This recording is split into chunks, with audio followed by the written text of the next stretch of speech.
आजको भिडियोमा we are going to talk about share या स्टक भनेको के हो, कसरी काम गर्छ अनि किन मान्छेहरूले शेयर बजारमा इन्भेस्ट गर्छ त।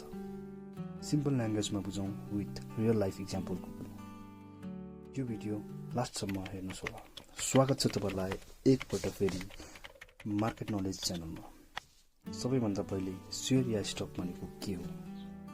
शेयर या स्टक भनेको कम्पनीको एउटा सानो हिस्सा हो जसलाई तपाईले पैसा तिरेर किन्न सक्नुहुन्छ।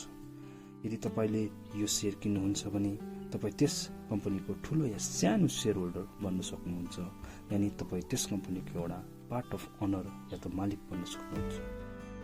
फर इक्जाम्पल, मानव एक कम्पनी छ स्मार्ट ट्रेक प्राइभेट लिमिटेड। यो कम्पनीलाई पैसा चाहिएको छ for company expansion, new product बनाउनु छ, फर कम्पनीको अफिस ठूलो बनाउनु छ या स्टाफहरू हायर गर्नु छ।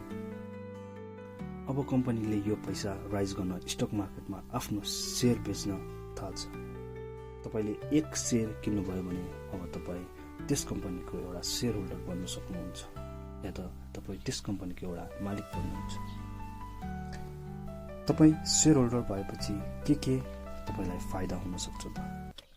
एक, number 1 ownership, number 2 profit, number 3 price increase.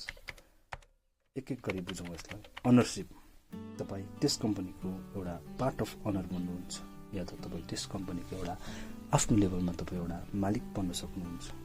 Profit, कम्पनीले प्रॉफिट कमायो भने या त फ्युचरमा कम्पनीको ग्रोथ रेट राम्रो भयो भने तपाईलाई डिभिडेन्ड पनि मिल्न सक्छ। प्राइस इन्क्रिज, तपाईले एक शेयर 100 रुपैयाँमा किन्नु भएको छ भने अब कम्पनी राम्रो परफर्म गरे र फ्युचरमा तपाईलाई त्यो एउटा शेयरको भ्यालु 150 रुपैयाँ भयो भने तपाईले त त्यस एक शेयरबाट 50 रुपैयाँ प्रफिट लिन सक्नुहुन्छ।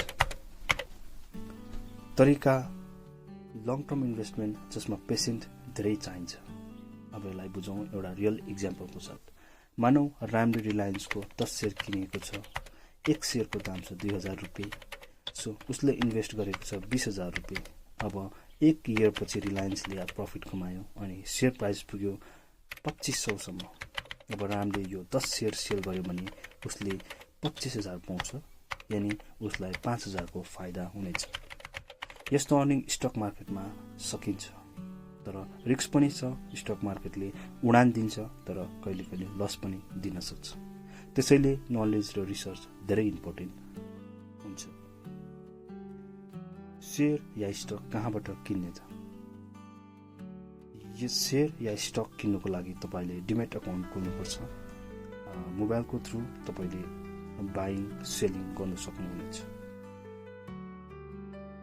सायद अब बुझ्नुभयो होला शेयर भनेको के हो, कसरी काम गर्छ अनि किन मान्छेहरू शेयर मार्केटमा इन्भेस्ट गर्छ। यस्तै अरू फाइनेन्शियल रिलेटेड भिडियो हेर्नु चाहनुहुन्छ भने लाइक, कमेन्ट अनि सब्स्क्राइब गर्नुहोस् होला अनि शेयर पनि गरिदिनुहोस् होला।